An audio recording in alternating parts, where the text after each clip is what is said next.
indriyebhyaha, to the sense organs. 1 second, I need to have my lights on. Param, superior, manaha, mind, manasaha, to the mind, buddhihi, intellect, para, superior, buddhihe, parataha, tu yaha.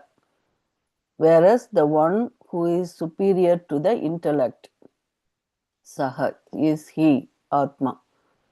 Indriyani, parani, ahu, indriyebhyaha, param, manaha, manasaha, tu, buddhihi, para, buddhihe, parataha, tu, yaha, saha. They say that the sense organs are superior to the body. The mind is superior to the sense organs. The intellect is superior to the mind, whereas the one who is superior to the intellect is he, the Atma. When Arjuna asked his question about what or who it was that impelled a person to perform improper actions.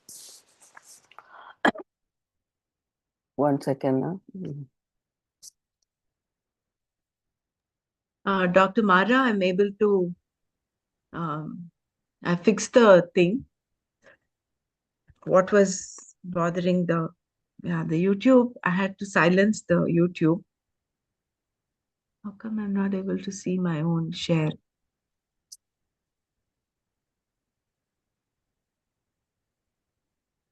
When Arjuna asked his question about what or who it was impelled a person to perform improper actions, Duryodhana was standing right in front of him.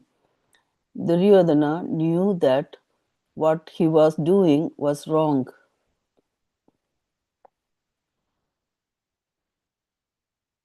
Arjuna knew this. These two men had grown up together, had been raised in the same way, and had the same teachers. Besides, right and wrong do not require to be taught. Duryodhana knew what was right and wrong, but still he did what he did because of karma. Okay. Maybe I should share the. Okay.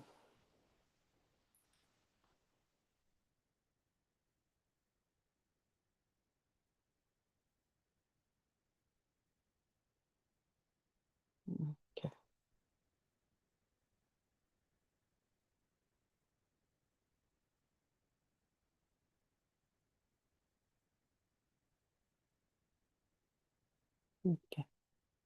You can see my thing, right? In me. Okay. Because of karma alone, so Duryodhana knew what was right and wrong, but still he did what he did because of karma. Because of karma alone, or because of anger, which is karma in another form, a person does things that are not to be done. Anger is not something separate from karma. It is a modification, parinama, of your own expectation, your own desire. Where there is no expectation, there is no anger at all. If you expect certain things to happen and they do not happen, karma turn into anger. If you are not ready to accept what faces you, because karma transforms itself into anger in this way. Lord Krishna said, this desire is this anger. Kama esha, krodha eshaha.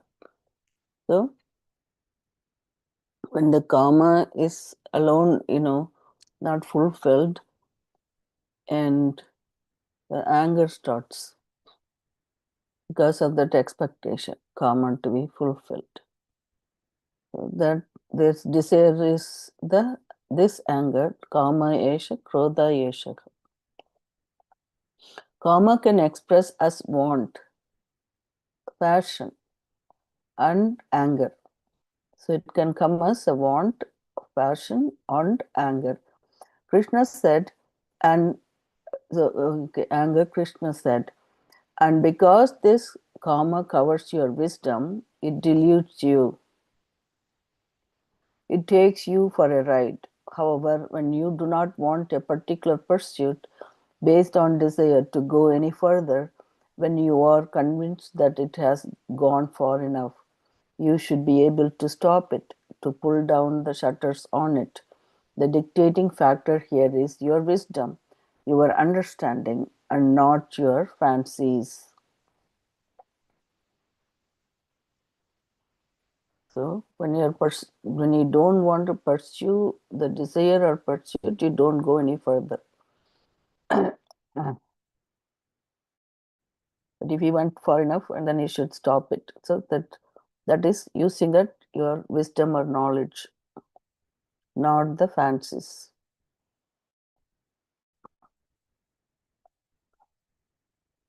Discover the distance between yourself and your desires.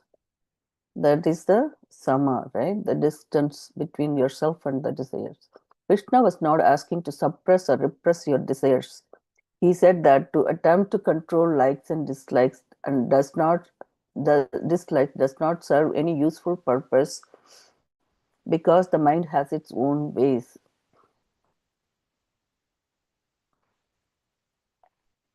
It's not going to serve any purpose controlling likes and dislikes because mind has its own ways.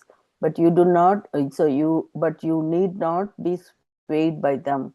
In this way, your likes and dislikes will be no problem to you. Since your desires are located in the senses, mind, and intellect, you can have complete mastery over them by discovering a distance between yourself and your likes and dislikes. You cannot stay in the mind itself and have a mastery over it. The more you go inside, the more reasons you find for why you are the way you are. This exploration may provide you with a certain understanding, but it cannot remove the reason, which is the problem psychology is faced with. I'll read this line again. This exploration may provide you with a certain understanding, but it cannot remove the reason, which is the problem psychology is faced with. Some understanding, some validation, and so on is useful, no doubt. But if you are always stuck with the same problem, what is the use of this kind of understanding? How can you deal with the problem? How can you master such a mind? So the solution is told that you have to create distance between yourself and the likes and dislikes. But how you go about it? Having that understanding. To address this concern, Krishna said here that you have to go one step further. You must be yourself so that you can manage your mind. In this way, you will be able to take care of all your raga dveshas, all your kamas. So you have to be yourself, so you have to take care of your raga dveshas and all your kamas. You can take care of your raga dveshas or kamas only when you are able to step outside of the kamas. If you want to weigh something, for example, you cannot be inside of that which you are weighing. If I recall correctly, Newton was supposed to have said, if only I could be somewhere a little away from the earth, then I would be able to weigh the earth. So you have to be not inside the problem, it's outside the problem, outside the box, you have to think. Similarly, how can you fix up your mind when you are in the very midst of its mess? If you manage to solve one problem, another one will one another one will only pop up in its place. If you discover, for example, that all your problems are due to your mother, what do you have then? You have the problem of having had this mother. Then you will ask, why did I have this mother? Why didn't I have a better mother? Why did my mother behave like this? Nothing comes of this, in that you are left with the same problem. In spite of the benefit of some validation, some understanding, the problem itself does not really go away. This is what keeps people going to therapists. And once they begin to go, and the going itself becomes yet another addiction, it becomes something that must be done. Thus, although some help may come from the therapy, another problem has definitely been created. Ultimately, in order to deal with the problem, you have to step out of it, which is not to discount the usefulness of therapy as such. All that is being said is that you cannot really deal with psychological problems within samsara unless you step out of it. And how do you step out of samsara? Arjuna already had one foot out, it seemed, by planning to go to Rishikesh as a sannyasi. He thought that he would be stepping out of samsara, but this is stepping in, not out. Stepping out does not imply any external change. All that is implied is a situational change in terms of one's understanding, wherein the distance between one's desires, one's likes and dislikes is discovered. Only then can the mind be mastered.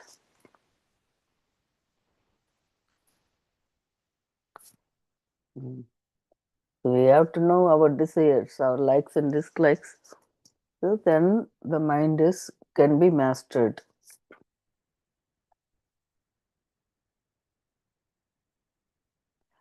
The order involved in mastering the mind. So we read about the distance between the yourself and the likes and dislikes.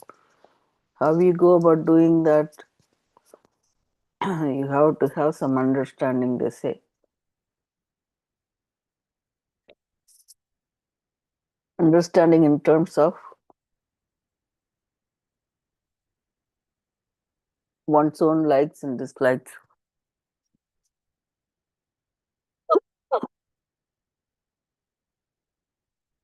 Dr. Mara, Yeah. I'm able to continue. In case you Okay. want me to, I will continue. Let me know. Okay. 1 second. Hmm. Just acting up 1 second.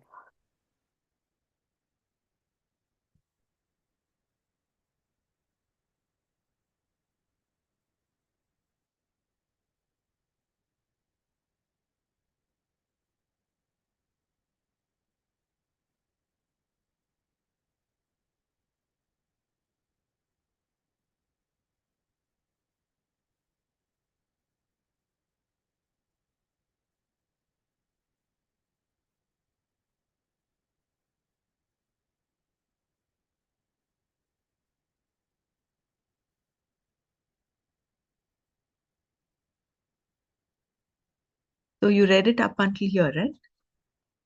Going to therapists is done.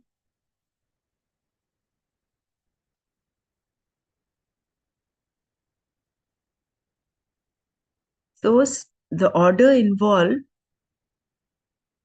so all that is implied is a situational change. This is stepping in, not stepping out of samsara. And how do you step out of samsara? Arjuna already had one foot out, it seemed. By planning to go to Rishikesh as a sannyasi, he thought that he would be stepping out of samsara. But this is stepping in, not out. Stepping out does not imply any external change. All that is implied is a situational change in terms of one's understanding, wherein the distance between one's desires, one's likes and dislikes is discovered. Only then can the mind be mastered.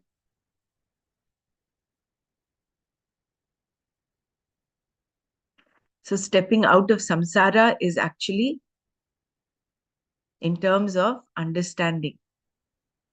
It's an internal situational change wherein you create a distance between you and your desires, your likes and dislikes. The order involved in mastering the mind. Whatever we master is always mastered from another standpoint, which implies a particular order. Krishna was addressing this order here when he told Arjuna that those who know say that the senses are superior. So say the wise. Indriyani parani ahuhu panditaha. The word superior, of course, implies comparison, and thus the question superior to what? To the physical body is the response. The senses, indriyani, are superior to the physical body, which is a part of an individual, a jiva. They are superior because they have the capacity to objectify the body. The eyes and other senses can objectify the body. Another reason that the senses are said to be superior to the body is because they are subtler in nature. Being subtle, the senses have pervasiveness, vyapakatva. For example, the body remains on the ground, whereas the eyes can go to the stars. To do anything at all, the body has to move, whereas the sense of sight, by simply opening the eyes, has already gone to the stars. Thus, the eyes and other senses are more pervasive than the physical body. The superiority of the senses is further established by the fact that they are inside the physical body in the form of the subtle body, Sukshma Sharira.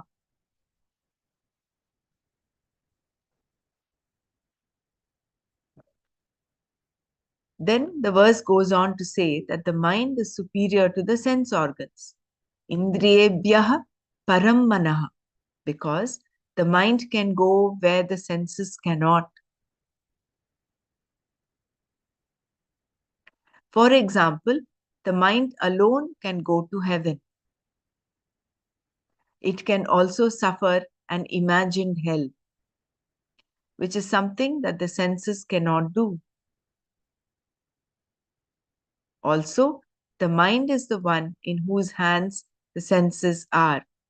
Without the mind, there is no sense perception at all. Thus, the mind is definitely superior to the senses. It has access to regions where the senses have no scope. The mind's accessibility and the dependence of the sense organs on the mind definitely makes the mind superior, according to those who know. Again, with reference to the mind, the intellect is said to be superior. Manasastu para buddhihi, because the buddhi is able to dismiss a doubt of the mind with proper understanding. Buddhi includes your will also. Doubting and vacillation are the mind.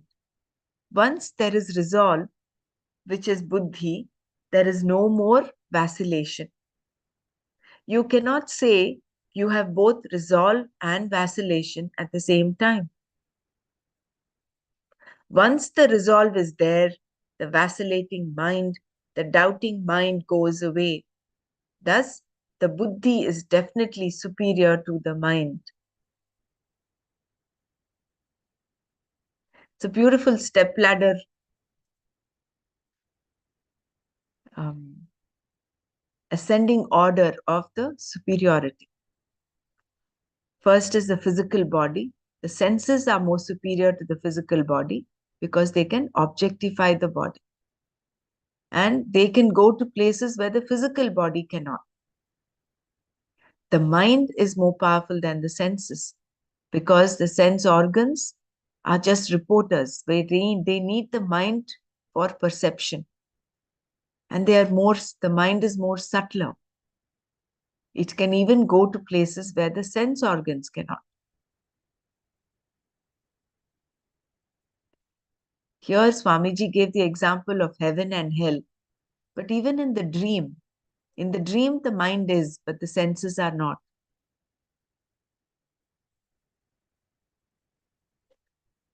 So therefore, the mind is more powerful is more superior to the senses. And then the intellect is more superior to the mind because it can silence the mind which is doubting, the mind that is vacillating. With its what? With its resolve, with its decision-making capacity. So therefore, the buddhi is definitely superior to the mind. Desire is destroyed by recognizing you are limitless. The mind and buddhi are the places where karma moves. The karmas are located right here. The difference between the mind and buddhi is only with reference to the types of vritti that take place there. We have seen how the desire located in the mind can be so powerful that it can take the buddhi along with it. Therefore, in order to really deal with your desires, you have to step outside of them. Then you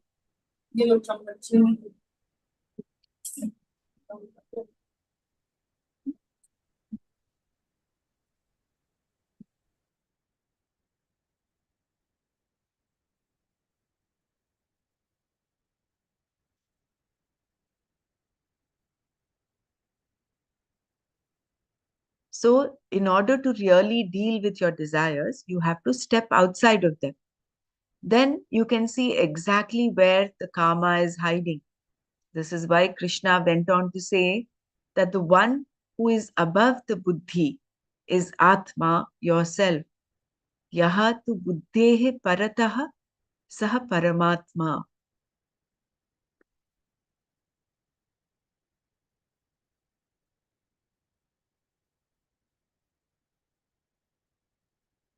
So, what Krishna meant here is that in order to take care of the karmas, you have to recognize yourself as the Paramatma. Even though he said to practice Dhamma and Shama, you have also to see that you are not the buddhi, the mind, or the senses. You are the Paramatma, the limitless. Once you are awake to this fact, the enemy, karma, is no more a problem. This then is how you deal with karma drastically and finally. So, no doubt, Shama and Dhamma are required to have a say on karma. But in order to be completely free from karma, you have to go to the understanding that you are Paramatma. You have to step outside of the buddhi and the manas and see that you are not the buddhi, not the manas. When you are free from any sense of limitation, there is no enemy, and the wants you may have become harmless, mere privileges, in fact. Your mind is there, and you have the privilege of desiring. Desiring is a privilege only when you do not need to fulfill any desire in order to be secure and happy. So, difference between a privilege and a karma, which is binding, is that a privilege you don't need to fulfill. You are already happy. from that space of happiness, you may not desire, you may not fulfill that desire that is there. Despite that, whether you fulfill it or not, you remain happy. That is a privilege. Because with or without that karma being fulfilled, you are anyway full, you are anyway happy. You are limitless, and you realize that. Because that Paramatma is superior to the buddhi, which is superior to the mind, which is superior to the sense organs, which is superior to the physical body. So you've crossed all of this, and you've just seeing them as an object. You are not identifying yourself with this, with the mind, buddhi, intellect, equipment. So since you have the mind, there may be desires, but they are just privileges. In fact, desiring itself is a privilege.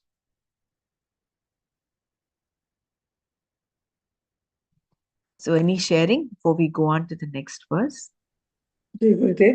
Also, his mind cannot entice him with all the desires, and also at will, if he wants, he'll go and have rasigulla at will, without any, Correct. he's not bound by any of these desires. Very right.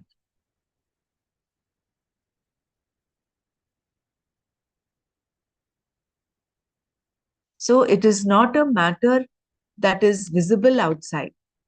That is why different enlightened people have different sthita prajnas were described in so many different ways. And that is our experience as well. There are some who act like madmen. There are some who are quiet and meditating.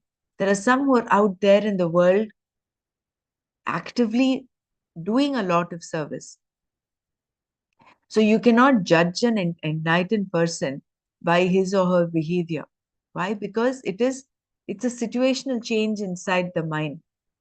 There is that transformation, that understanding that I am full. I am beyond desire. So the person who has realized you cannot judge by the external appearance, external behavior.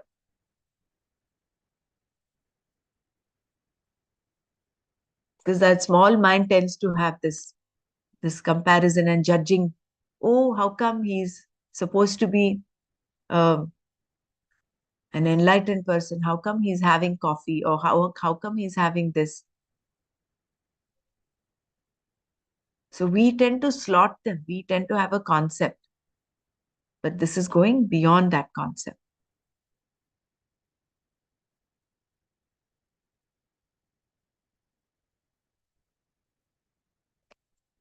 Lastly, Krishna said, Evam buddhev param buddhva samstabhyatmanamatmana jahi shatrum mahabaho kamarupam durasadam. Mahabahu, O mighty armed Arjuna, evam, in this way, buddhehe, to the intellect, param, superior, buddhva, knowing, atmana, by the self, buddhi, atmanam, the mind, samstabhya, having made steady, kama rupam, in the form of want, durasadam, difficult to understand, shatrum, enemy, jahi, destroy. Mahabaho, evam, buddhehe, param buddhva, atmana, atmanam, samstabhya, kamarupam, durasadam, shatrum jahi. O Arjuna, knowing that which is superior to the intellect in this way, having made the mind steady with the buddhi, destroy the enemy that is in the form of desire, that which is so difficult to understand. In the previous verse, Krishna revealed a fact that which is above the buddhi, because of which the buddhi is illumined, is the Paramatma. And because a mastered mind is required to know this Paramatma, Krishna concluded the chapter here by summing up what is to be done to destroy Kama. The senses and the mind are in the hands of the buddhi alone because the buddhi is superior to them. Therefore, the buddhi is their master. The buddhi, meaning one's viveka, discrimination, steadies the mind and senses. Therefore, he said, Atmanam, Atmana samstabhya shatrum jahi. Here, Krishna told Arjuna that he should destroy the enemy in the form of desire. Kama rupa shatrum jahi. By knowing that which is above the buddhi, buddhehe param buddhva. To destroy an enemy outside of oneself is relatively easy, especially for Arjuna, who had so many special missiles at his disposal. But to destroy this inner enemy, Kama, requires tact, maturity, dispassion, and understanding. To indicate that Arjuna had these resources, Krishna addressed Arjuna as Mahabaho, one who is mighty armed. So to destroy this inner enemy, Kama, one requires what? Tact, maturity, dispassion, and understanding. Requires tact, which is skill, maturity. What is meant by maturity is that you know, you have that viveka, the Atma Anatma viveka, Karya Akarya viveka, dispassion, which is vairagya, and then understanding, jnana. So all these are required to destroy this inner enemy. To destroy an outside enemy, it may be easy. But destroying the inner enemy requires all these four pillars. So to indicate Arjuna had all these, Krishna addressed him as Mahabaho. The enemy in the form of want is an only expression of ignorance. Ignorance being the mother of karma and its brood, anger, jealousy, fear, and so on. Therefore, to destroy the enemy, one must destroy ignorance, which can only be done through jnana, knowledge. This enemy is said to be durasada. Here, that which is very difficult to understand. It would seem that desire should be very easy to understand since they just appear. But this is not the case because every desire has a desire behind it. There is always a reason for liking something, and there is a reason for the reason. Therefore, there is no end to the desires that are there, all of which is to be understood. Only when karma makes you suffer by its presence are you a samsari, a sufferer.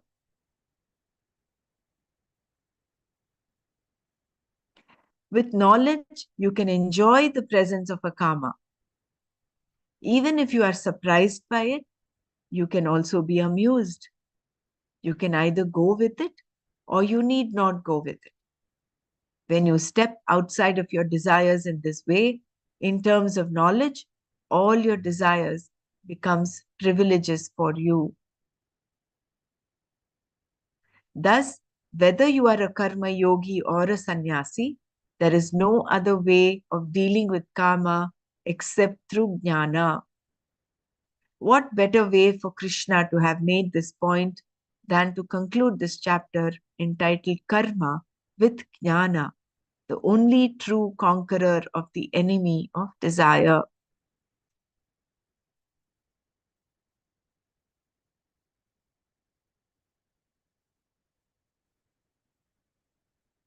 I will repeat these few paragraphs again.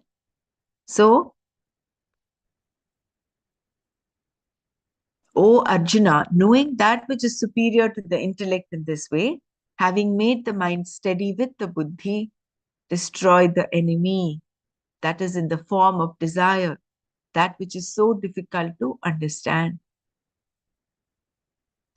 So, what we need to do is to steady the mind first, the vacillating, doubting mind,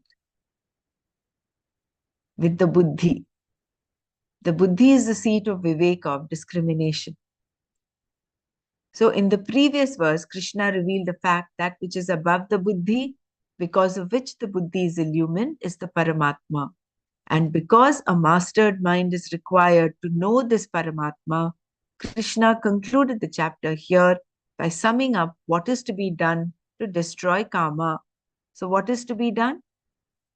You have to go outside the karma, outside of these. The senses and the mind are in the hands of the buddhi alone because the buddhi is superior to them. Therefore, the buddhi is their master. The buddhi, meaning one's viveka, discrimination, steadies the mind and the senses. Therefore, he said, Atmanam Atmana Samstabhya Shatrum Jahi. Here, Krishna told Arjuna that he should destroy the enemy in the form of desire, Kama Rupa Shatrum Jahi, by knowing that which is above the buddhi, buddhehe param buddhva. To destroy an enemy outside of oneself is relatively easy, especially for Arjuna, who had so many special missiles at his disposal. But to destroy this inner enemy, Kama, requires tact, maturity, dispassion, and understanding. To indicate that Arjuna had these resources, Krishna addressed him as Mahabaho, which is mighty, who is mighty armed. The enemy in the form of want is an only expression of ignorance.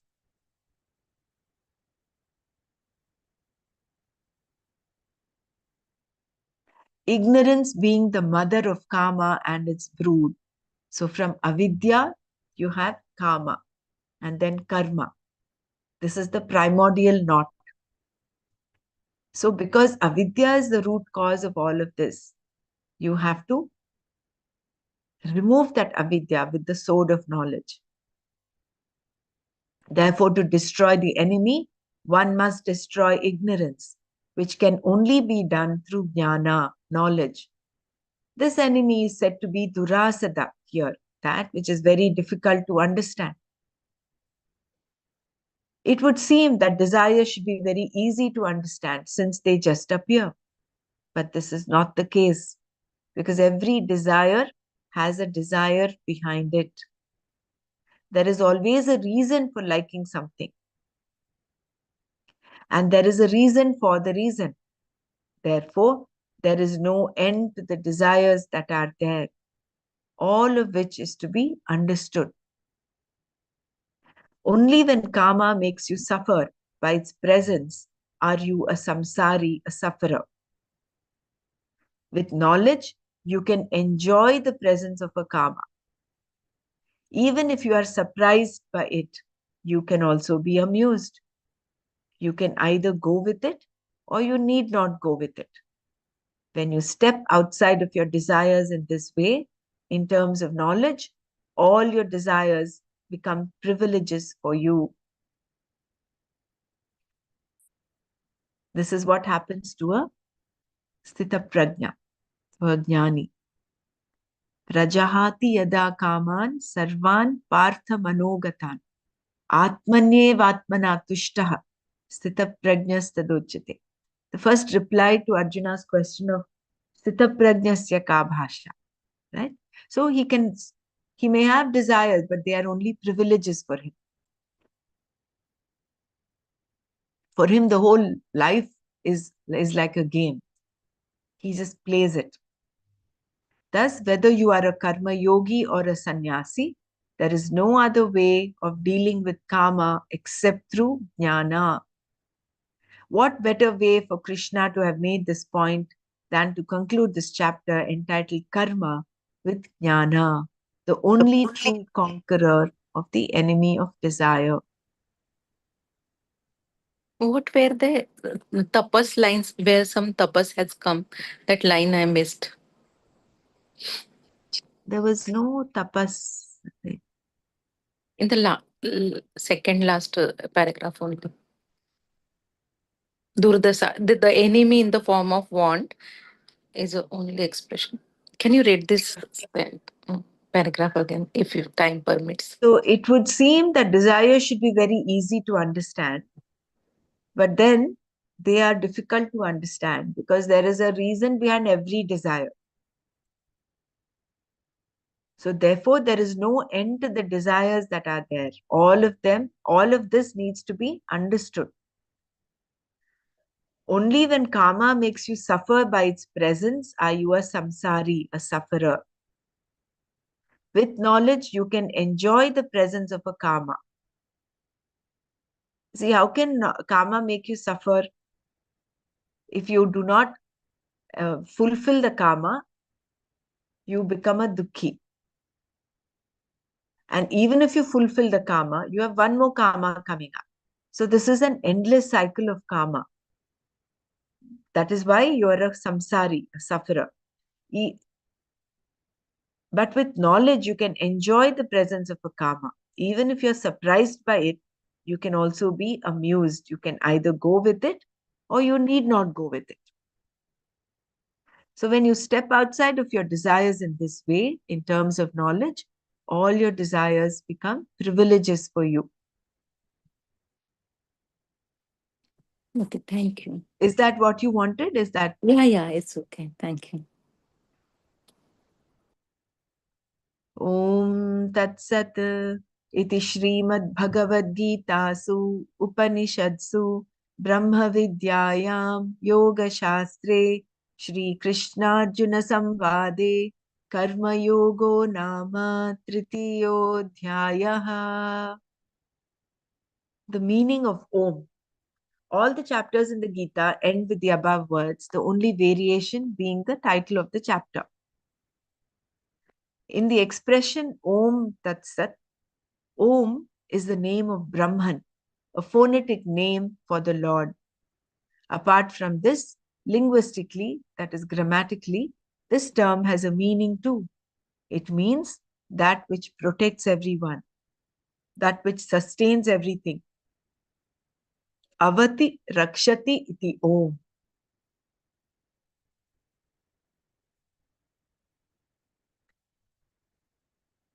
Phonetically, A is the first and basic sound that you make when you open your mouth. Thus, A is the first letter of the Sanskrit alphabet. Also, when you close your mouth and make a sound, what comes out is the sound hmm. And in between, there is a rounding off sound. A plus U is O, which along with is Om. All forms, all objects have names, and all names are words. Words, even the longest ones like supercalifragilistic expialadoshas, are nothing but sounds.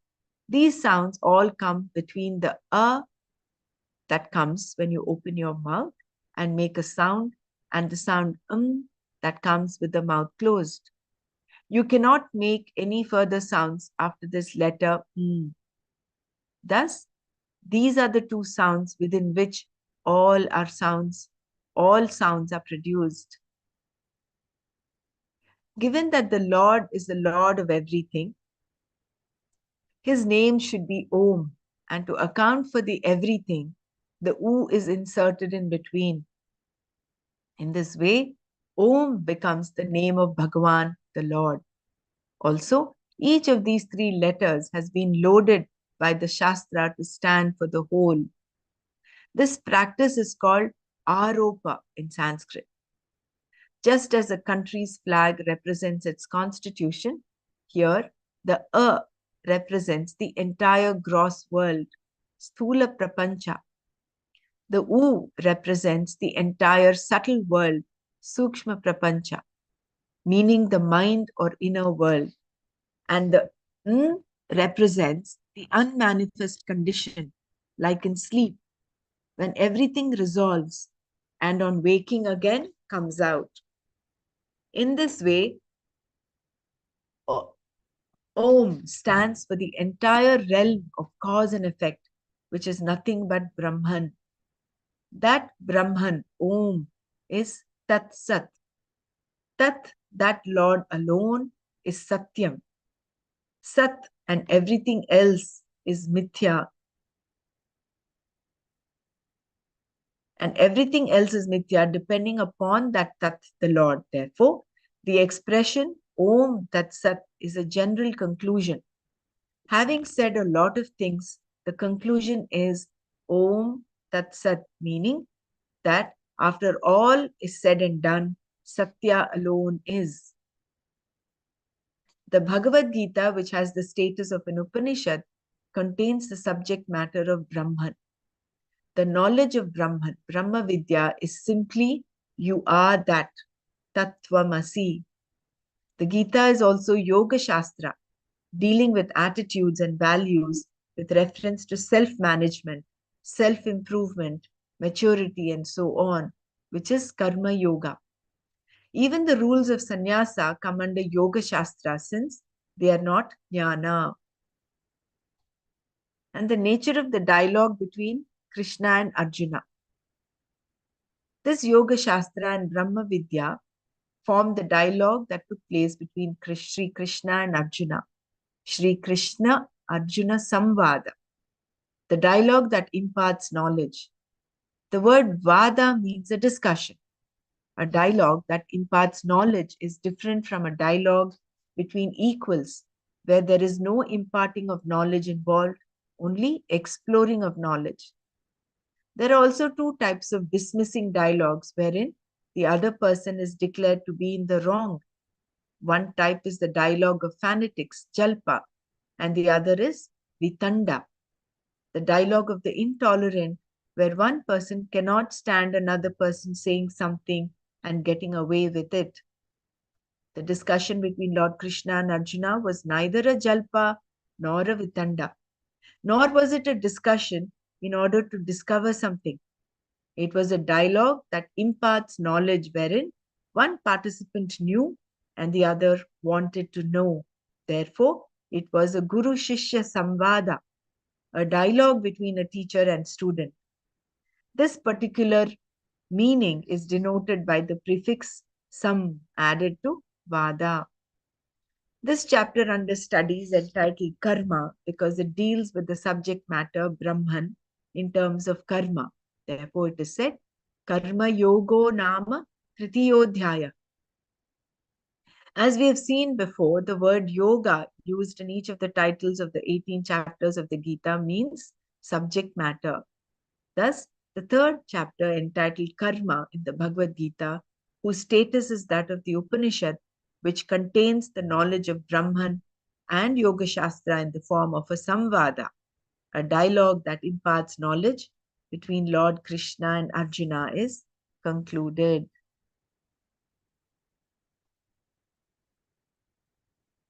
Jai Gurudev. So here we conclude the third chapter of the Bhagavad Gita. I know we didn't have time for Manana. So tomorrow we'll conclude properly. We'll read the last shloka one more time and the whole meaning of Om, so very beautifully brought out. Om is Avati Rakshati iti Om, that which protects and sustains is Om. And it is the other name, it's a linguistic name for Brahman.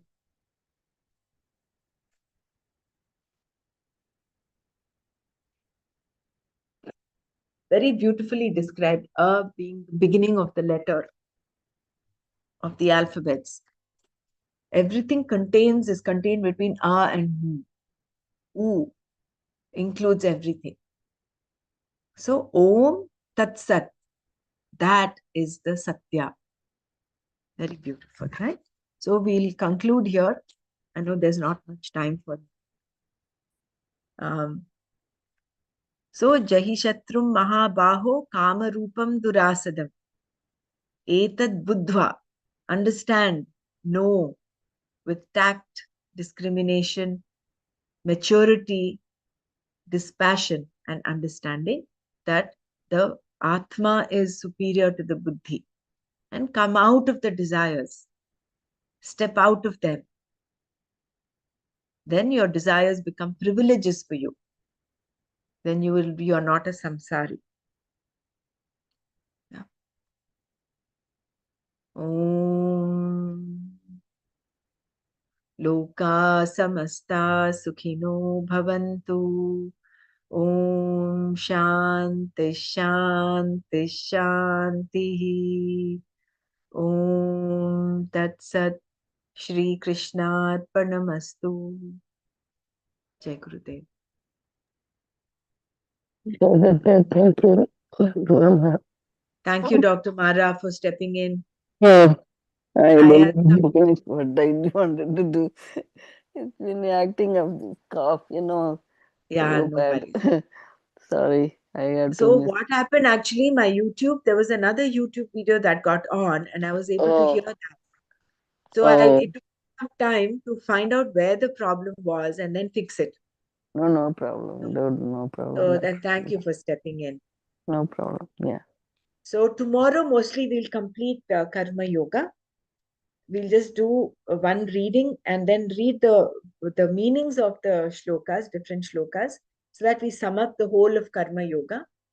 We'll spend some time doing Manana. We'll spend about 15-20 minutes or so. Each of us, let's share.